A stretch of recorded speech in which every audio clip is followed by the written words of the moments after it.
What makes a singer truly legendary? For Frank Sinatra, the answer isn't just about the notes he hit. It's about the stories he told. His true legacy wasn't built on the flawless instrument of his youth, but on the raw, complicated humanity he learned to pour through it. We start not with the icon, but with the two figures who defined him. First, there was the voice, the clean-cut Bobby Soxer idol of the 1940s, a singer of almost supernatural tonal perfection. His voice was a golden horn, pure and effortless. But then, as the camera dissolves to a dark, smoky room, we meet the storyteller. This is the Sinatra who endures. The man who understood that a perfect note was meaningless without a perfect emotion behind it.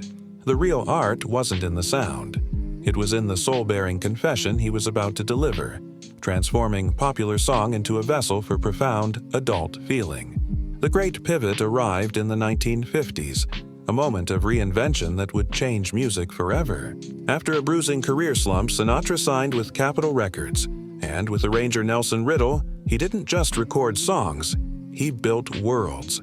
This was the birth of the modern concept album. We can visualize the blueprint in 1955's In the Wee Small Hours.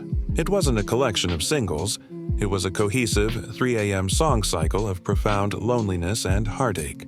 Each track was a chapter in a single, devastating narrative of loss, creating a musical journey where the album itself became the story. He had turned the long-playing record into a canvas for a singular emotional state.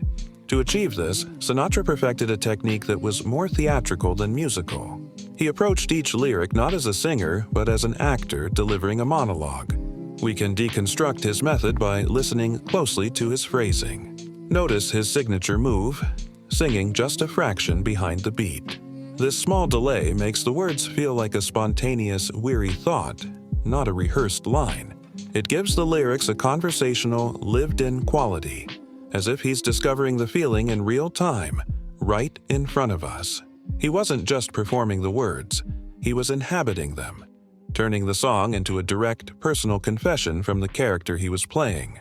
This method allowed him to become a master of emotional range, treating every song as a one-act play with a distinct protagonist.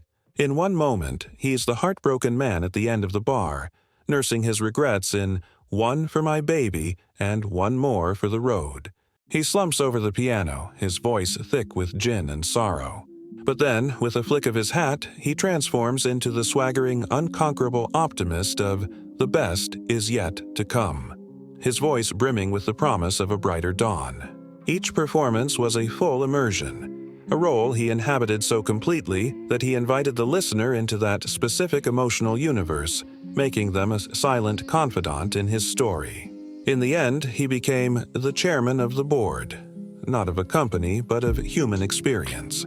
His voice became the definitive soundtrack for adult emotion, joy, profound heartbreak, bitter regret, and resilient hope.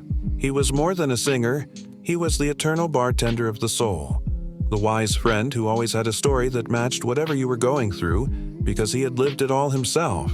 And as the final notes fade, we see him offer a slight, knowing nod to the listener. It's a gesture that says more than any lyric ever could. I get it. I understand.